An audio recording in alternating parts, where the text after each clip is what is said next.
ఓం సమర్థ సద్గురు సాయినాథ్ మహారాజ్ కీ జై. ఇప్పుడు మీరు వింటున్నది శ్రీ షిరిడీ సాయినాథుని దివ్య చరిత్ర 3వ రోజు పారాయణం. సబ్కా మాలిక్ ఏక్ అంటూ యావత్ మానవాళికి శాంతి సందేశాన్నిచ్చినవాడు సాయి భగవానుడు. షిరిడీ ప్రవేశమే అన్ని పాపాలకు పరిహారం అన్న బాబా సూక్తికి అనుగుణంగా ప్రతిరోజు వేలాది మంది భక్తులు సాయి సన్నిధానానికి వస్తుంటారు. ఒకవేళ నిస్సహాయ స్థితిలో ఉండి షిరిడీకి వెళ్ళలేని వారు ఈ షిరిడీ సాయినాథుని పారాయణాన్ని భక్తితో విన్నట్లయితే ప్రతిరోజు ఉన్న చికాకులు తొలగి మనశ్శాంతి, ప్రశాంతత లభిస్తుంది. మీ వ్యాపారంలో లాభాలు కలిగి మీకున్న బాధలన్నీ తొలగిపోతాయి. మీ పిల్లలకు ఉన్నతమైన చదువులతో పాటు మంచి ఉద్యోగం లభిస్తుంది. మీకు అష్టైశ్వర్యాలు లభిస్తాయి. కోరుకున్న కోరికలన్నీ నెరవేరుతాయి.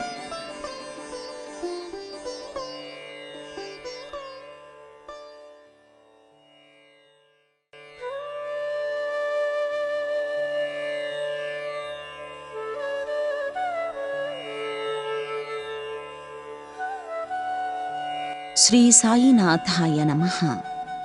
సాయి సచ్చరిత్ర 3వ రోజు శనివారం పారాయణ.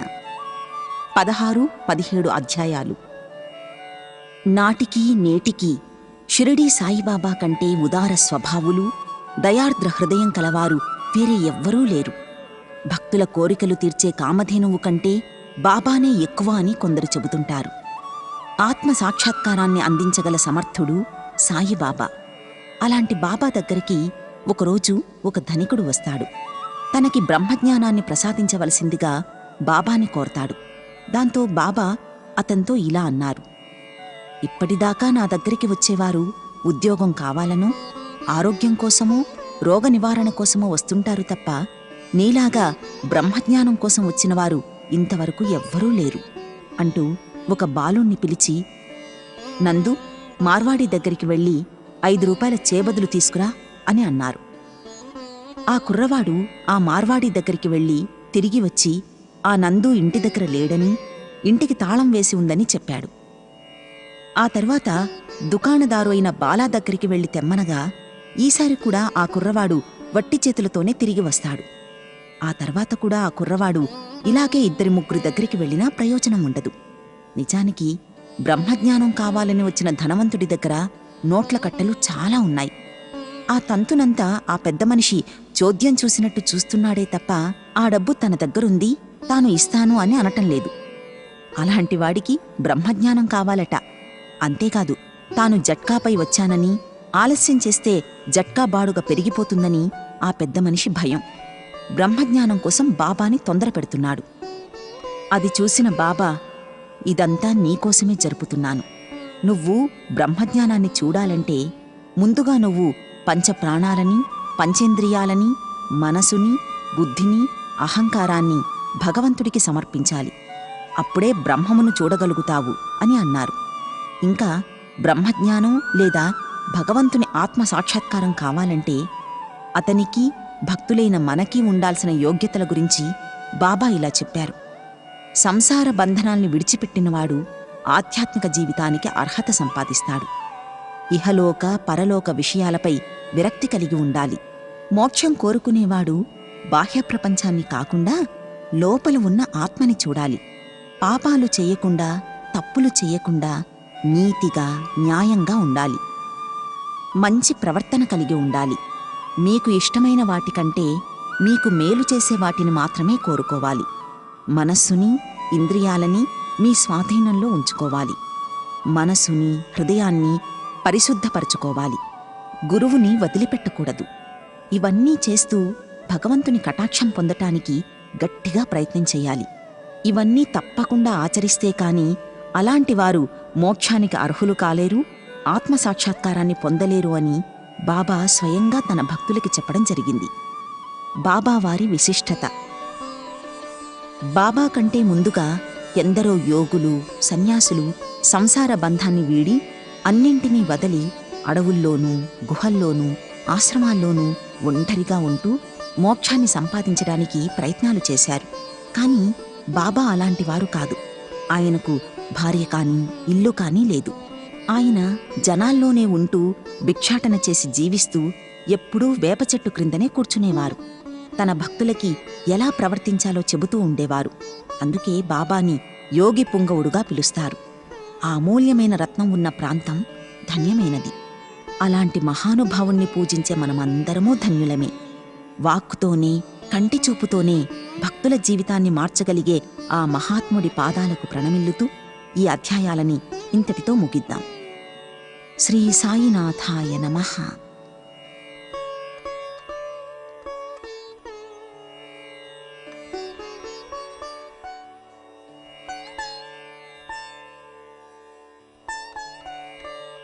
శ్రీ సాయినాథాయ నమః.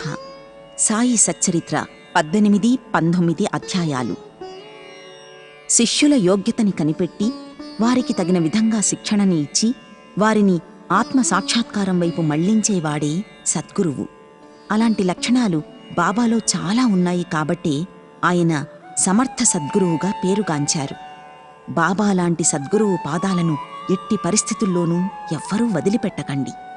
సాఠేకి కలలో గురుచరిత్ర గ్రంథాన్ని చూపించిన బాబా. సాఠే అనే వ్యక్తి ఒకప్పుడు మంచి పలుకుబడి కలిగి ఉండి బాగా బ్రతికినవాడు. కాని వ్యాపారంలో నష్టం రావటం వల్ల అతని ఆర్థిక పరిస్థితి క్షీణించింది. దాంతో కష్టాలను తట్టుకోలేక ఇల్లు వదిలి ఎక్కడికైనా వెళ్ళిపోదామని నిశ్చయించుకుంటాడు. అతని పరిస్థితి తెలుసుకుని అతన్ని షిరిడీ వెళ్లి బాబాని కలిస్తే అతని కష్టాలు తీరిపోతాయని కొందరు స్నేహితులు చెబుతారు. స్నేహితులు చెప్పినట్టుగానే సాఠే షిరిడీ వెళ్లి బాబాని దర్శించి ఆయన పాదాలకి నమస్కరించి ఆయన పాదసేవ చేసుకుని ఇంటికి తిరిగి వచ్చాడు. గురుచరిత్ర చదువుదామని సంకల్పించుకుని వారం రోజుల్లో పారాయణని పూర్తి చేశాడు. అతని మనస్సు ఎంతో తేలికగా అనిపించింది. సరిగ్గా అదే రోజు రాత్రి సాఠేకి ఒక కల వచ్చింది. ఆ కలలో బాబా గురుచరిత్రని చేతితో పట్టుకుని దానిలోని విషయాలని సాఠేకి బోధిస్తున్నట్టుగా కనిపించింది. నిద్ర నుంచి మేల్కొన్న తరువాత కలలో వచ్చిన ఆ విషయాలను గుర్తు తెచ్చుకుని ఆ విషయాన్ని కాకాసాహెబ్ దీక్షిత్కి చెబుతాడు.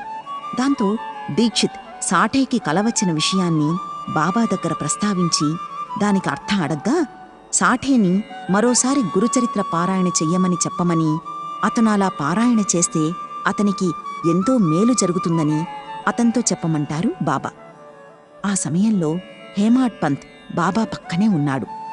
బాబా దీక్షిత్కి చెబుతున్న ఆ మాటలు విని హేమాడ్ పంత్ మనసులో ఇలా అనుకున్నాడు: సాఠే ఒక్క వారం పారాయణ చేస్తేనే అతనికి మంచి ఫలితం వచ్చింది. నేను 40 సంవత్సరాల నుంచి గురుచరిత్రని పారాయణ చేస్తున్నాను. చాతకపక్షి నీటి బిందువు కోసం నిరీక్షించినట్టుగా నేను 40 ఏళ్లుగా భగవంతుని దయామృతం కోసం నిరీక్షిస్తున్నాను. కాని ఎలాంటి ఫలితం లేదు అని అనుకున్నాడు. అతని ఆలోచనని పసిగట్టిన బాబా అతన్ని లేపి శ్యామా దగ్గరికి వెళ్లి 15 రూపాయల దక్షిణ తీసుకుని అతనితో కొద్దిసేపు మాట్లాడి మళ్లీ తన దగ్గరికి రమ్మని హేమాడ్ పంత్ని పంపిస్తారు. హేమాడ్ పంత్ శ్యామా ఇంటికి వెళ్లగానే అతను పూజ చేసుకుంటూ ఉన్నాడు. ఆ పూజ ముగించుకున్న తర్వాత హేమాడ్ పంత్ దగ్గరికొచ్చి అతని ఆందోళన పసిగట్టి కారణమడుగుతాడు. తర్వాత అతనికి తాంబూలం ఇచ్చి ఇప్పుడే వస్తాను అని లోనికి వెళ్ళాడు. అతను ఇంటిలోకి వెళ్లగానే అక్కడ హేమాడ్ పంత్కి కొన్ని ఆధ్యాత్మిక గ్రంథాలతో పాటు ఏకనాథ భాగవతం కూడా కనిపిస్తుంది. నిజానికి హేమాడ్ పంత్ ప్రతిరోజు ఏకనాథ భాగవతాన్ని పారాయణ చేస్తాడు. కాని ఆ రోజు ఎందుకో అతను పారాయణ చెయ్యకుండానే మసీదుకు వచ్చాడు. అది గుర్తొచ్చి ఆ పుస్తకాన్ని తీసి తెరవగానే అతనికి ఆ రోజు చదవాల్సిన భాగం కనిపించింది. వెంటనే ఆ భాగాన్ని అతను చదవటం పూర్తి చేసి బాబా తనని ఆ భాగాన్ని చదవటం కోసమే ఇక్కడికి పంపించి ఉంటారని అనుకుంటూ ఆనందపరవశుడవుతాడు.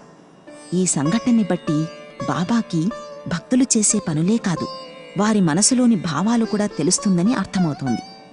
మంచి భావాలని వృద్ధి చేసి చెడ్డ భావాలని అణచివేయగల సర్వసమర్థుడు బాబా.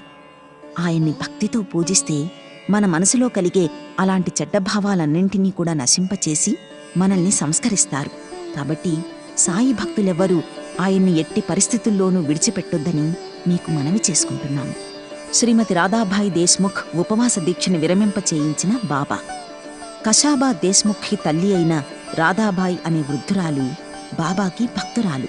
ఆమె బాబాని దర్శించి చాలా ఆనందించింది.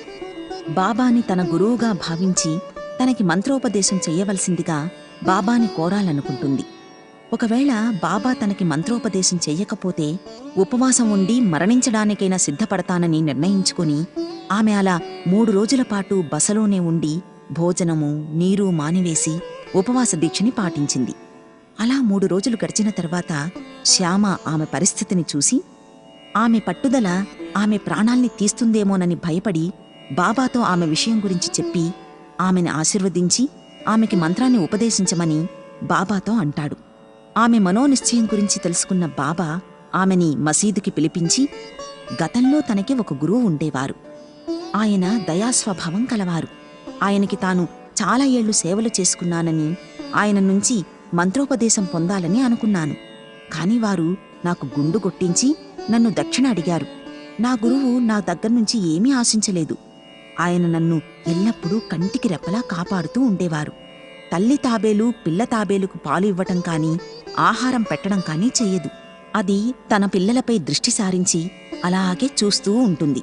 దాంతో ఆ పిల్లలు వాటికవే పెరిగి పెద్దవుతాయి. నా గురువు కూడా నా మీద అలాగే దృష్టి నిలిపి ఉంచారు తప్ప నాకు ఎలాంటి మంత్రాన్ని ఉపదేశించలేదు. నా గురువు నాకు ఉపదేశించని మంత్రాన్ని నీకు నేను ఎలా ఉపదేశించను? కాబట్టి నీ ఆలోచనలు నీ పనులు గురువైన నాకోసమే వినియోగించు. నా మీద నీ విశ్వాసము ప్రేమ ఉంచు. ఎవరైతే గురువుని త్రిమూర్తుల రూపంగా భావించి నమ్మకముంచుతారో వారు ఆ గురుకృప వల్ల అత్యున్నత స్థితికి చేరుకుంటారు అని బాబా ఆ వృద్ధురాలితో చెప్పి ఆమె ఉపవాస దీక్షని విరమింపచేయించారని శ్యామ అతనితో చెబుతారు. తర్వాత మధ్యాహ్నం కావడంతో మసీదులో హారతి ఆరంభమయ్యింది. దాన్ని లెక్క చేయకుండా అక్కడున్న శ్యామ హేమాడ్ పంతులని చూసి శ్యామ తనకిచ్చిన దక్షిణ తనకివ్వమని అడగ్గా శ్యామ దక్షిణకి బదులు నమస్కారాలను ఇచ్చాడని పంత్ చెప్పగా అతని నమస్కారాలను బాబా స్వీకరిస్తారు. తర్వాత ఆ ముసలమ్మ కథ గురించి శ్యామ దగ్గర విన్నానని అది తనకి ఆనందం కలుగచేసిందని చెబుతాడు. ఆ కథ గురించి మీ శక్తి గురించి తెలిసిన తరువాత నా మనసులో ఉన్న చాంచల్యం పోయింది. ఇప్పుడు నాకు చాలా సంతోషంగా ఉంది అని బాబాతో అంటాడు హేమాడ్ పంత్. ఆ సందర్భంలో శ్యామ హేమాడ్ పంతులతో బాబా ఇలా చెప్పారు: ఈ కథని జాగ్రత్తగా గుర్తుపెట్టుకోండి. ఎల్లప్పుడూ ధ్యానం చేసుకుంటూ ఉండండి. ఆత్మ సాక్షాత్కారానికి ధ్యానం చాలా అవసరం. భగవంతుణ్ణి ధ్యానిస్తే మీ మనస్సు ఏకాగ్రతని పొంది మీ లక్ష్యాన్ని సాధించగలుగుతారు. తాబేలు కథని గుర్తుపెట్టుకుంటే గురు శిష్యుల బంధం ఎలాంటిదో తెలుస్తుంది అని చెబుతుండగా మసీదులో హారతి పూర్తవుతుంది. మసీదులోని భక్తులందరూ శ్రీ సచ్చిదానంద సద్గురు సాయినాథ్ మహారాజ్కి జై అంటూ జయ జయధ్వానాలు పలుకుతారు. మనం కూడా వారితో గొంతు కలిపి ఆ సాయినాథునికి చెయ్యెత్తి మొక్కుదాం.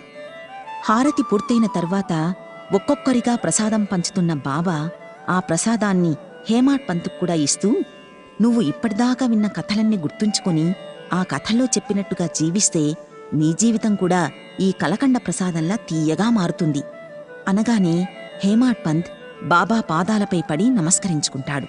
అతణ్ణి బాబా మనస్ఫూర్తిగా ఆశీర్వదిస్తారు. ఈ అధ్యాయాన్ని పారాయణ చేసినా విన్నా మీకు కూడా బాబా సాక్షాత్కారం ఆశీర్వాదం లభిస్తుంది.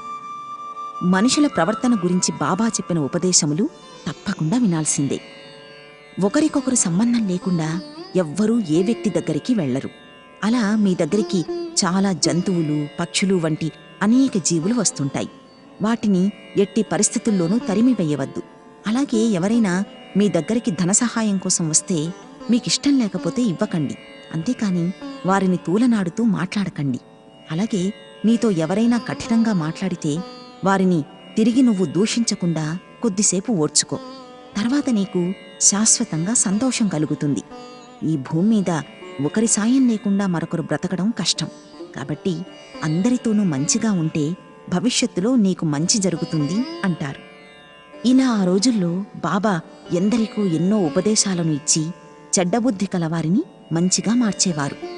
మంచివారిని మరింత మంచివారిగా తీర్చిదిద్దేవారు. బాబా స్వయంగా తాను సర్వాంతర్యామిని అని భక్తులకి చెప్పేవారు. అన్ని జీవుల్లోనూ తాను ఉన్నానని చెబుతూ ఉండేవారు. అలా తన దగ్గరికి వచ్చిన భక్తులకి బాబా స్వయంగా అనేక సూచనలను ఇస్తూ ఉండేవారు. కొందరికి ధ్యానం చెయ్యమని, కొందర్ని ఆధ్యాత్మిక గ్రంథాలను చదవమని, కొందర్ని దక్షిణ చెల్లించమని చెబుతూ ఉండేవారు. ఒక త్రాగుబోతుకి కలలో కనిపించి అతని గుండెలపై కూర్చొని అతను తాగుడు మానే వరకు వదిలిపెట్టలేదు. ఇలా ఒకటేమిటి, ప్రతి భక్తుడికి ప్రత్యక్షంగానూ పరోక్షంగానూ అనేక సూచనలు ఇస్తూ అందర్నీ ఆధ్యాత్మిక పరంగా ఉన్నతులుగా తీర్చిదిద్దేవారు బాబా. బాబాను భక్తితో పూజించిన వారికి ఆధ్యాత్మిక అభివృద్ధి ఉంటుంది. కాబట్టే వారి సమస్యలన్నీ మటుమాయమవుతాయి. అందుకే మన భారతదేశంలో ఎక్కువ మంది బాబాని దేవుడిగా భావించి పూజిస్తున్నారు. ఆయన బోధనల్ని ఆచరిస్తూ ఉన్నారు. ఆయన బోధనల్ని మీరు కూడా ఆచరించి బాబా ఆశీస్సులు పొందుతారని భావిస్తూ ఈ అధ్యాయాలని ఇంతటితో ముగిద్దాం. శ్రీ సాయినాథాయ నమః.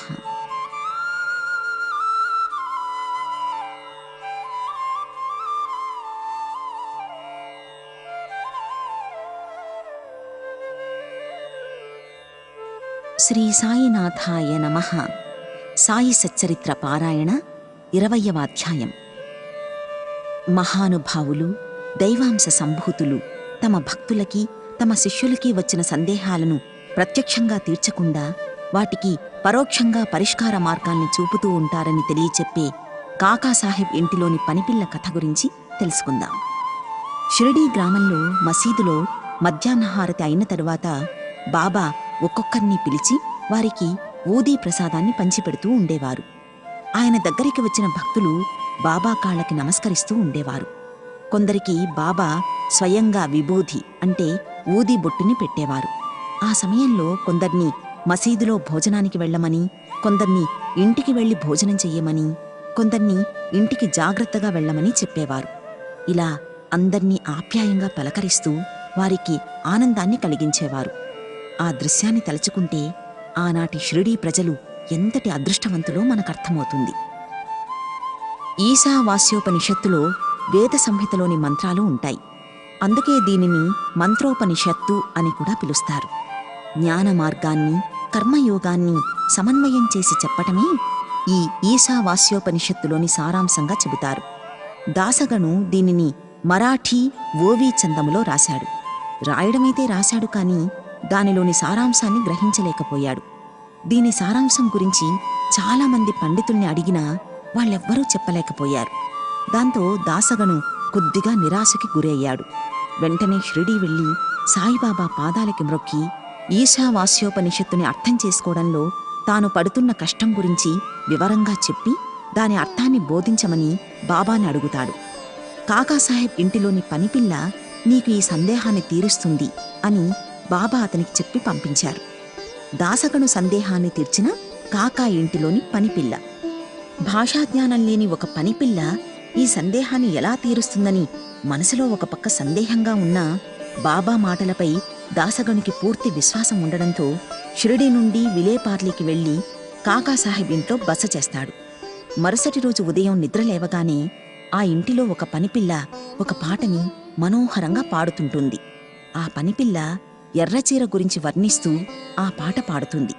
దాన్ని చక్కగా కుట్టారని, అంచులు బాగా ఉన్నాయని ఆ పనిపిల్ల దాని గురించి వర్ణిస్తూ పాట పాడడం చూసిన దాసగను బయటికి వచ్చి మరీ ఆ పాట వింటాడు.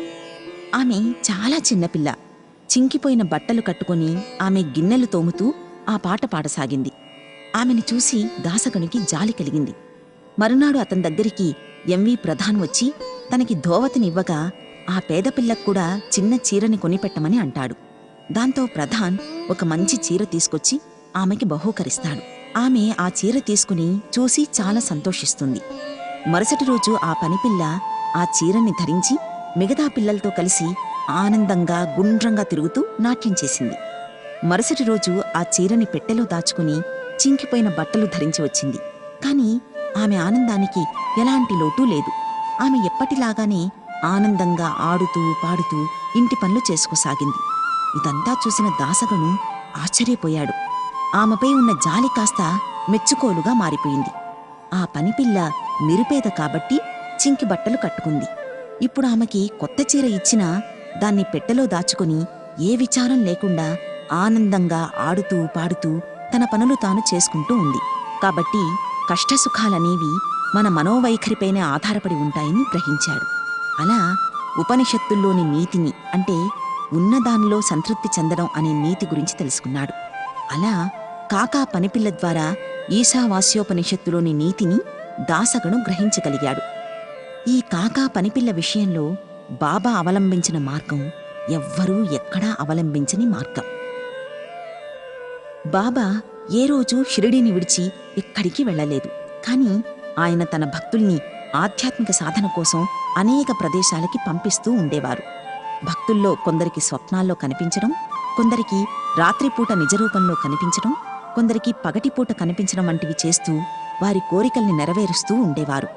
ఆ విధంగానే దాసగణుకి ఈశావాస్యోపనిషత్తుకు సంబంధించిన సందేహాన్ని విలేపార్లీలోని పనిపిల్ల ద్వారా తీర్చారు. అయితే మీలో చాలామందికి దాసగణు సందేహాన్ని విలేపార్లీ పంపకుండా షిరిడీలోనే బాబాయే స్వయంగా తీర్చవచ్చు కదా అనే సందేహం కలగొచ్చు. కాని ఆ విషయంలో దాసగణు స్వయంగా అనుభవపూర్వకంగా తెలుసుకోవడం కోసమే బాబా అలా చేశారు. అలాంటి విశిష్టమైన దైవస్వరూపుడు కాబట్టే బాబాని కోట్లాది మంది ఆరాధ్య దైవంగా పూజిస్తూ ఉన్నారు. మనలో ఉన్న సందేహాల్ని కూడా పటాపంచలు చెయ్యమని బాబాని కోరుకుంటూ ఈ అధ్యాయాన్ని ఇంతటితో ముగిద్దాం. శ్రీ సాయినాథాయ నమః.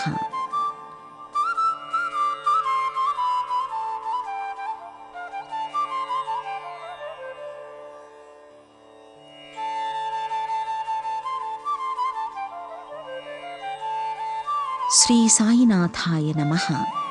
సాయి సచ్చరిత్ర 3వ రోజు పారాయణ 21వ అధ్యాయం. మనలో ఎవరైనా మహాత్ములు, సద్గురువులు, యోగుల సాంగత్యాన్ని పొందాలంటే గత జన్మలో ఎంతో పుణ్యం చేసుకుని ఉండాలని చెబుతుంటారు. దానికి మంచి ఉదాహరణ హేమాడ్ పంత్ జీవితమే. అతను బాంద్రాలో మెజిస్ట్రేటుగా చాలా కాలం పనిచేశాడు. ఆ కాలంలో అక్కడ పీర్ మౌలానా అనే ముస్లిం మతానికి చెందిన మహాత్ముడు ఒకరుండేవారు. హిందువులతో పాటు అనేక మతాలకి చెందినవారు అతన్ని దర్శించుకుంటూ ఉండేవారు. హేమాడ్ పంత్ గురువైన యూనుస్ హేమాడ్ పంత్ని పీరు మౌలానాని దర్శించుకోమని ఎన్నోసార్లు చెప్పాడు. కాని ఆ మహాత్ముణ్ణి కలిసే యోగం లేదు కాబట్టే గురువు ఎన్నిసార్లు చెప్పినా అతన్ని కలవలేకపోయాడు. అయితే షిరిడీలో ఉన్న అమూల్యరత్నమైన సాయిబాబా అనే మహాత్ముణ్ణి మాత్రం హేమాడ్ పంత్ కలిసి ఆయనతో సాంగత్యం చెయ్యాలని రాసిపెట్టి ఉంది కాబట్టే అతను షిరిడీ వచ్చి సాయిబాబాని కలవగలగడంతో పాటు ఆయన సాంగత్యాన్ని పొందాడు. అంతేకాదు, బాబా చరిత్రని రాయగలిగే అదృష్టాన్ని కూడా పొందాడు.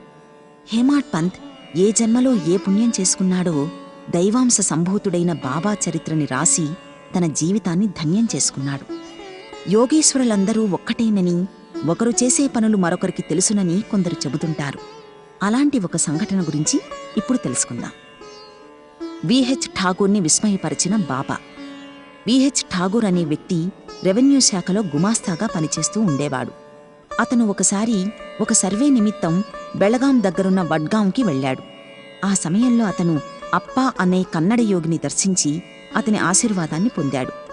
ఆ యోగి నిశ్చలదాసు రచించిన విచారసాగర్ అనే గ్రంథం గురించి చెప్పి ఆ గ్రంథాన్ని చదవవలసిందిగా ఠాగూర్కి చెప్పి అది చదివితే నీ కోరికలన్నీ నెరవేరుతాయి అని అన్నాడు.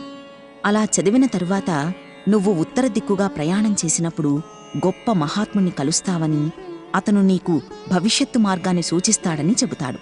తర్వాత ఠాగూర్ జున్నరుకి బదిలీ అవుతాడు. అక్కడికి వెళ్లటానికి అతను ఒక లోయ దాటవలసి వచ్చింది. అది చాలా లోతుగా ఉండడం వల్ల అతను ఒక దున్నపోతుపై ఎక్కి ఆ లోయని దాటాడు. అలా చేయడం అతనికి బాధ కలిగించినా తప్పలేదు. తర్వాత కళ్యాణ్ గ్రామంలో అతనికి నానాసాహెబ్ చందోర్కర్తో పరిచయం ఏర్పడింది. అతని ద్వారా షిరిడీ సాయిబాబా గురించి తెలుసుకుని ఒకసారి బాబాని కలిసి ఆయన పాదాలకి మ్రొక్కుతాడు. బాబా అతన్ని ఆశీర్వదిస్తూ, ఇక్కడి మార్గం అప్పా బోధించే నీతులంత సులభమైనది కాదు, దున్నపోతుపై లోయ దాటడం కంటే కష్టమైనది అని అన్నారు. ఆ మాటలు విని ఆశ్చర్యానికి గురైన ఠాకూర్ అంతకుముందు జరిగిన ఆ సంఘటన తన ఒక్కడికే తెలుసు, కాని బాబా అన్ని దగ్గరుండి చూసినట్లుగా చెబుతున్నారు. ఈయన సామాన్యమైన వ్యక్తి కాదు, ఈయన సర్వం తెలిసిన మహానుభావుడు అని అనుకుని ఆయన పాదాలకి మరోసారి నమస్కారం చెయ్యగా బాబా అతని తల నిమురుతూ, అప్పా చెప్పిన మాటలన్నీ నిజాలే, అవన్నీ ఆచరణలో పెట్టు, విచారసాగరమనే గ్రంథాన్ని తప్పకుండా చదువు అని సలహా ఇచ్చారు. అలా బాబా మరోసారి ఠాకూర్ విషయంలో తన సర్వజ్ఞతని చాటుకున్నారు. మరో భక్తుడైన అనంతరావు పాటంకర్ని కూడా బాబా అదే విధంగా దీవిస్తారు. ఆ సందర్భంలో బాబా అతనికి చెప్పిన నవవిధ భక్తి మార్గాల గురించి తెలిపే 9 ఉండల గుర్రపు లద్ది కథ. అదేమిటంటే, ఒకరోజు ఒక వర్తకుడు షిరిడీ వచ్చాడని, అతని ముందే ఒక గుర్రం లద్ది వేయగా జిజ్ఞాసువైన అతను తన పంచకొంగుతో ఆ గుర్రపు లద్దిని పట్టుకుని వాటిని దాచుకున్నాడని, అప్పట్నుంచి అతను ఆధ్యాత్మిక మార్గం వైపు తన మనస్సుని కేంద్రీకరించగలిగాడని బాబా చెబుతాడు. అయితే బాబా చెప్పిన ఆ మాటలకి అర్థం ఏమిటో పాటంకర్ గ్రహించలేకపోవడంతో అతను దాదా కేల్కర్ని బాబా చెప్పిన ఆ మాటలకి అర్థం ఏమిటని అడిగాడు. అప్పుడు దాదా బాబా ప్రేరణ ప్రకారం ఆడగుర్రం అనగా భగవంతుని అనుగ్రహమని, 9 ఉండల లద్ది అనగా నవవిధ భక్తి మార్గాలు అని చెబుతాడు. అవేమిటంటే శ్రవణం అంటే వినుట, కీర్తనము అంటే ప్రార్థించుట, స్మరణము అంటే జ్ఞాపకం పెట్టుకోవడం, పాదసేవ, అర్చన అంటే పూజ, నమస్కారం, దాస్యము అంటే సేవ, సఖ్యత్వము అంటే స్నేహం, ఆత్మనివేదన, ఇవన్నీ నవవిధ భక్తి మార్గాలు. వీటిని ఎవరైతే పూర్తిగా ఆచరిస్తారో వారు ఆ భగవంతుని ఆశీస్సుల్ని సంపూర్ణంగా పొంది జీవితంలో ఉన్నత స్థితికి చేరుకుంటారు. కాబట్టి నువ్వు కూడా ఆ వర్తకునిలా నవవిధ భక్తి మార్గాల్ని ఆచరిస్తూ మేలు పొందమని పాటంకరికి బాబా సలహా ఇచ్చి అతన్ని ఆశీర్వదించారు. ఆయన ఆశీస్సుల్ని పొందిన పాటంకర్ ఆనందాన్ని వ్యక్తం చేశాడు. పండరీపురం ప్లీడర్ని హెచ్చరించిన బాబా. ఒకరోజు పండరీపురం నుండి ఒక ప్లీడర్ షిరిడీకి వచ్చాడు. అతను మసీదుకు వెళ్లి బాబాకి నమస్కరించి బాబాకి ఆయన అడగకుండానే దక్షిణ ఇచ్చాడు. ఆ తర్వాత మసీదులో ఒక మూలకి వెళ్లి కూర్చున్నాడు. తర్వాత ఆ మసీదులో ఎవరేం చెప్పుకుంటున్నారో తెలుసుకుందామని ఆ మూలన కూర్చుని వింటుంటాడు. అతన్ని గమనించిన బాబా, కొందరు ప్రజలు చాలా టక్కరివాళ్లు, భగవంతుణ్ణి మొక్కుతారు, దక్షిణ కూడా ఇస్తారు, కాని చాటుగా ఉండి అదే భగవంతుడు చేసే పనుల్ని నిందిస్తుంటారు అని అన్నారు బాబా. ఆ మాటలు ప్లీడర్కి సూటిగా తగలడంతో కంగారు పడ్డాడు. కాని బాబా ఎవరిని అలా అంటున్నారో అక్కడున్న వాళ్ళెవ్వరికీ అర్థం కాలేదు. తర్వాత అక్కడ్నుంచి ప్లీడర్ వాడాకు వెళ్ళాడు. అక్కడ కాకాసాహెబ్ దీక్షిత్తో ఇందాక బాబా ఆ మాటలు అన్నది తననేనని అంటూ గతంలో జరిగిన విషయాన్ని చెబుతాడు. అదేమిటంటే, పండరీపురం సబ్జడ్జ్ అయిన నూల్కర్కి అనారోగ్యంగా ఉండడంతో అతను బాబా భక్తుడు కావడంతో మందులేమీ వేసుకోకుండా బాబా దగ్గరికి వచ్చి అక్కడే కొన్ని రోజులు మకాం ఉన్నాడు. ఆ విషయం తెలుసుకున్న నేను షిరిడీ వెళ్లి బాబాని దర్శిస్తే అనారోగ్యం తగ్గుతుందా అంటూ నూల్కర్ని బాబాని కూడా హేళనగా మాట్లాడానని, అందుకే బాబా తనని మసీదులో అలా అన్నారని, గతంలో తాను చేసిన పనికి తాను ఇప్పుడు సిగ్గుపడుతున్నానని అన్నాడు. అతను గతంలో ఎక్కడో పండరీపురంలో అనుకున్న మాటలు బాబాకి ఎలా తెలిశాయి? అతను మామూలు వ్యక్తి కాదు, సాక్షాత్తు భగవంతుడే. ఆయన సర్వజ్ఞుడు అని తెలుసుకున్న పండరీపురం ప్లీడర్ బాబాకి గొప్ప భక్తుడిగా మారిపోయాడు. ఈ సంఘటనని బట్టి బాబా సర్వజ్ఞుడు అని మరోసారి రుజువయ్యింది. నిజానికి ఈ సంఘటనని బట్టి ఒకర్ని గురించి చెడుగా చెప్పరాదని, అనవసరంగా ఎవర్ని నిందించరాదని అర్థమవుతోంది. ఇదంతా బాబా ఆ ప్లీడర్కి ఒక్కడికే చెప్పలేదు. ఇలా చాటుగా పరుల గురించి మాట్లాడుకుంటూ వారిని నిందించే ప్రతి ఒక్కరికి బాబా ఈ చురకని అంటించారు. కాబట్టి ఇకనుంచైనా పరుల గురించి తప్పుగా మాట్లాడుకోవడం మానివేస్తే బాబా ఆశీస్సులు సంపూర్ణంగా మనందరికీ లభిస్తాయి. మనలో ఉన్న ఈ చెడ్డ అలవాటుని మనలో నుంచి తీసివేయమని బాబాని ప్రార్థిస్తూ ఈ అధ్యాయాన్ని ఇంతటితో ముగిద్దాం. శ్రీ సాయినాథాయ నమః.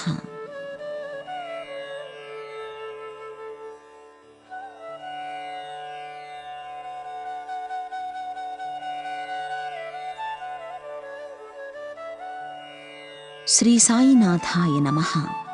సాయి సచ్చరిత్ర పారాయణం 22వ అధ్యాయం.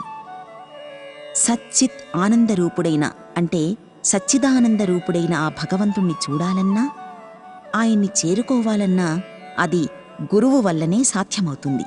అంటే ఆ సద్గురువు మనల్ని భగవంతుడికి దగ్గర చేస్తాడు. అలాంటి సద్గురువుగా బాబా గురించి చెబుతారు. ఆయన్ని అందరూ గురురూపంలో ధ్యానించినా సాక్షాత్తు ఆయనే భగవంతుడిగా ఈ భూమిపై అవతరించాడు. పున్నమి చంద్రుడిలాంటి ఆ బాబా కూర్చునే విధానాన్ని చూస్తే ఆయన మన కంటికి ఎంతో సుందరంగా కనిపిస్తారు. ఆయన తన కాళ్లని ఒకదానిపై ఇంకొకటి వేసుకొని ఎడమచేతి వ్రేళ్లని కుడిపాదంపై వేసుకుంటారు. అలాగే తన కుడికాలి బొటన వ్రేలుపై చూపుడి వ్రేలు, మధ్య వ్రేలు ఉంటాయి. బాబా ప్రకాశాన్ని చూడాలనుకుంటే మనం మన అహంకారాన్ని విడిచి అణుకువ కలిగి ఉండి చూపుడి వ్రేలికి మధ్య వ్రేలికి మధ్య ఉన్న ఆయన బొటన వ్రేలిపై దృష్టి సారిస్తే ఆయన ప్రకాశాన్ని చూడగలుగుతాం. ఇలా చూడటమే మన భక్తికి సులువైన మార్గం అని బాబాయే మనకి స్వయంగా చెప్పారు.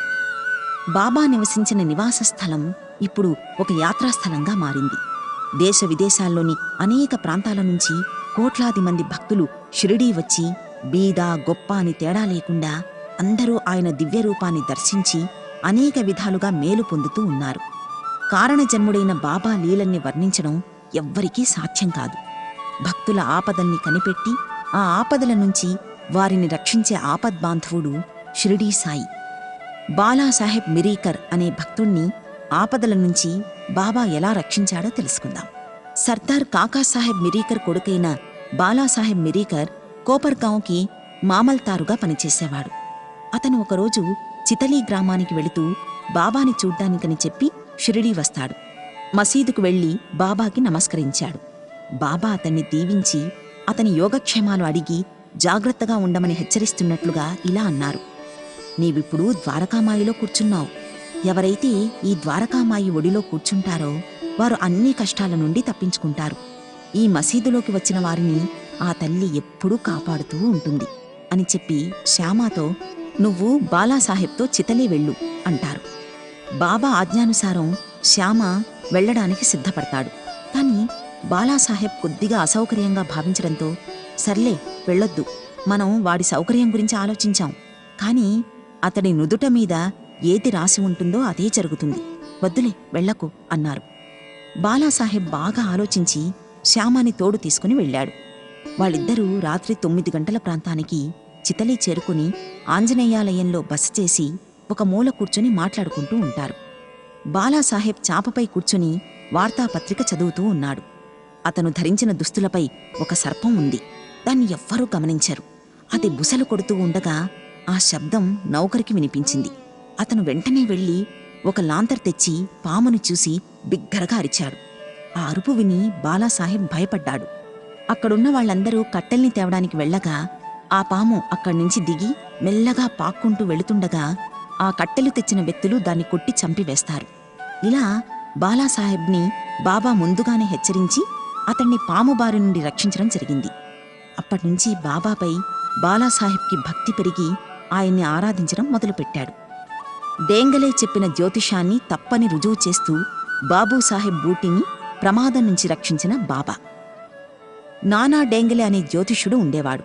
అతను ఒకరోజు బాబూసాహెబ్ బూటీ షిరిడీలో ఉండగా అతని దగ్గరికొచ్చి ఆ రోజు అతనికి ప్రాణగండం ఉందని చెబుతాడు. ఆ మాట విన్న బాబూసాహెబ్ ఆందోళనకి గురవుతాడా? బాబా బాబూసాహెబ్తో, ఈ నానా ఏమంటున్నాడు? నీకీరోజు మరణం ఉందని చెప్తున్నాడు కదూ? సరే, నీవేమీ భయపడాల్సిన పనిలేదు. నిన్ను ఆ మృత్యువు ఎలా చంపుతుందో చూస్తాను అని బాపూసాహెబ్కి ధైర్యాన్నిస్తాడు బాబా. ఆ రోజు సాయంకాలం బాపూసాహెబ్ బూటీ మరుగుదొడ్డికి వెళ్ళగా అతనికి అక్కడొక పాము బుసలు కొడుతూ కనిపించింది. అతని నౌకరు కూడా దాన్ని చూసి దాన్ని ఒక రాయితో కొట్టబోగా బాబూసాహెబ్ అతన్ని వారించి పెద్ద కర్రను తీసుకుని రమ్మంటాడు. నౌకరు కర్రను తీసుకుని వచ్చేంతలో ఆ పాము అక్కడ్నుంచి అదృశ్యమైపోతుంది.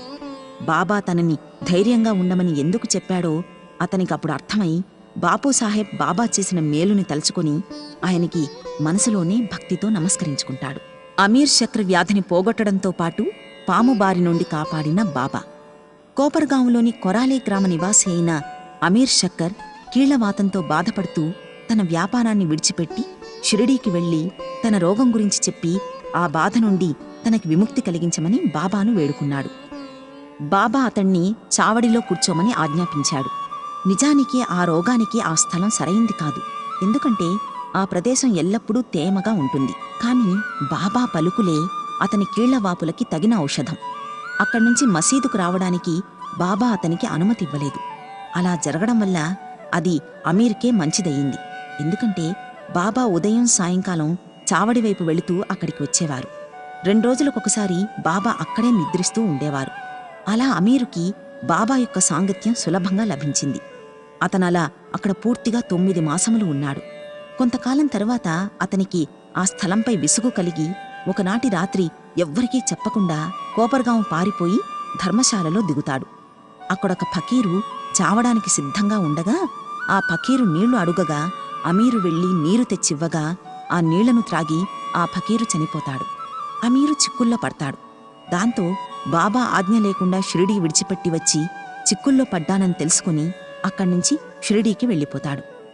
అలా బాబా ఆజ్ఞానుసారం ఆ చావడిలోనే ఉండి కొన్నాళ్లకి రోగ విముక్తుడవుతాడు. ఆ తర్వాత ఒకరోజు అర్ధరాత్రి బాబా హఠాత్తుగా నిద్రలేచి, "ఓ అబ్దుల్, నా పరుపు వైపు ఏదో విషజంతువు వస్తున్నది" అని అరవగా లాంతర్ తీసుకుని అబ్దుల్ వచ్చి బాబా పరుపు చూస్తాడు. కాని అతనికేమీ కనిపించదు. బాబా అతన్ని జాగ్రత్తగా చూడమని చెబుతూ నేలపై సటకాతో కొడుతూ ఉండగా అమీర్ శక్కర్ బాబా చేసే ఆ పనిని చూసి అక్కడికి పాము వచ్చిందని బాబా అనుమానిస్తున్నాడేమో అనుకుంటాడు. అదే సమయంలో అమీరు తన దిండుకు దగ్గర ఏదో కదులుతుండడం గమనించి అబ్దుల్ని అక్కడికి లాంతరు తీసుకుని రమ్మని పిలుస్తాడు. ఆ లాంతరు వెలుగులో చూడగా అక్కడ తలని కిందికి పైకి ఆడిస్తూ ఉన్న ఒక పాము కనిపించింది. వెంటనే దాన్ని చంపుతారు. ఆ విధంగా బాబా అమీర్ను ముందుగా హెచ్చరించి పాము బారి నుండి అతన్ని కాపాడాడు. తేలు పాముల నుంచి తన భక్తుల్ని కాపాడిన బాబా. బాబా ఆజ్ఞానుసారం కాకాసాహెబ్ దీక్షిత్ ప్రతిరోజు శ్రీ ఏకనాథ మహారాజ్ రచించిన భాగవతాన్ని, భావార్థ రామాయణాన్ని పారాయణ చేస్తూ ఉన్నాడు. ఒకరోజు పురాణ కాలక్షేపం జరుగుతూ ఉండగా హేమాడ్ పంత్ కూడా శ్రద్ధగా వింటున్నాడు. అతనితో పాటు అందరూ మైమరిచిపోయి ఆ పురాణ కాలక్షేపాన్ని వినుచుండగా సరిగ్గా అదే సమయంలో ఒక పెద్ద తేలు హేమాడ్ పంత్ భుజంపై పడి అతని ఉత్తరీయంపై కూర్చొని ఉంది. దాన్ని ఎవ్వరూ గమనించలేదు. ఇంతలో హేమాడ్ పంత్ తన కుడి భుజంపై తేలు ఉండడాన్ని గమనిస్తాడు. అయితే అది కూడా పురాణం వింటున్న దానిలా చచ్చినట్లు పడి ఉంది. దాంతో అతను బాబాని స్మరిస్తూ ఆ ఉత్తరీయం 2 చివర్లని పట్టుకుని ఆ తేలుని బయటకు తీసుకువచ్చి పక్కనున్న తోటలోకి విసిరి పారవేశాడు. ఎవరు పురాణాల్ని వింటారో వారిని భగవంతుడు తప్పకుండా రక్షిస్తాడు అన్నట్టుగా హేమాడ్ పంత్ తేలు బారి నుండి రక్షింపబడతాడు. ఇంకోసారి సాయంకాలం సమయంలో కాకాసాహెబ్తో పాటు మరికొందరు మేడ మీద కూర్చుని ఉన్నారు. అక్కడి కిటికీలో ఉన్న చిన్న రంధ్రం ద్వారా ఒక సర్పం దూరి అక్కడ చుట్టుకుని ఉంది. అది చూసిన కొందరు అక్కడికి ఒక దీపాన్ని తెచ్చి ఆ రంధ్రం వైపు పెట్టగా ముందు ఆ పాము ఆ వెలుతురుకి తడబడినా తర్వాత ఆ రంధ్రంలోనే కదలకుండా కూర్చుని ఉంది. తల మాత్రం కిందికి మీదికి ఆడిస్తూ ఉంది. చాలామంది ఆ పాముని చంపుదామని అక్కడికి కర్రలు తీసుకుని వచ్చినా అది ఎటూ కదలకుండా రంధ్రంలో ఉండిపోవడంతో దాన్ని చంపలేకపోయారు. ఆ మనుషులు తెచ్చిన ఆ కర్రల శబ్దాన్ని విన్న ఆ సర్పం అక్కడ్నుంచి పారిపోయింది. అలా బాబా దయవలన ఆ ఆపద నుండి అందరూ తప్పించుకున్నారు. విషసర్పాలపై బాబా అభిప్రాయం. ముక్తారాం అనే భక్తుడు ఆ పాము తప్పించుకుని పోవటం వల్ల మంచి జరిగింది అంటాడు. హేమాడ్ పంత్ అతని మాటలకి ఏకీభవించడు. విషసర్పాల్ని చంపడమే మంచిదంటాడు. ఆ పాము విషయమై వాళ్ళిద్దరికీ పెద్ద వాదన జరిగింది. ఆ వాదన రాత్రైనా ఆగలేదు. మరుసటి రోజు వాళ్ళిద్దరూ ఆ విషయం గురించి బాబాని అడిగారు. వారికి బాబా ఇలా జవాబు చెప్పాడు: సర్పములు, తేళ్లు వంటి అన్ని జీవుల్లోనూ భగవంతుడు ఉంటాడు. ఈ ప్రపంచాన్ని నడిపించే సూత్రధారి భగవంతుడే. పాములు, తేళ్లతో సహా సకల జంతుకోటి ఆ భగవంతుని ఆజ్ఞను శిరసావహిస్తాయి. వారి ఆజ్ఞ లేకుండా ఎవ్వరూ ఎవరినీ ఏమీ చెయ్యలేరు. కాబట్టి మనం కనికరించి అన్ని జీవులను ప్రేమించాలి. ఎందుకంటే అందర్నీ రక్షించేవాడు ఆ దైవమే. మీరు అనవసరమైన ఈ కలహాన్ని ఇంతటితో వదిలివేయండి అని అన్నారు. బాబా చెప్పిన దాన్ని బట్టి దేవుడి ఆజ్ఞ లేనిదే ఏ ప్రాణి మనల్ని ఏమీ చెయ్యలేవు. ఒక్క మాటలో చెప్పాలంటే సర్వాంతర్యామి అయిన ఆ బాబా ఆజ్ఞ లేనిదే మనం ఎవ్వరం ఏమీ చెయ్యలేం అని అర్థమవుతోంది. సర్వకాల సర్వావస్థలయందు మనల్ని కూడా కాపాడమని ఆ బాబాని వేడుకుంటూ ఈ అధ్యాయాన్ని 3వ రోజు పారాయణాన్ని ఇంతటితో ముగిద్దాం. శ్రీ సాయినాథాయ నమః.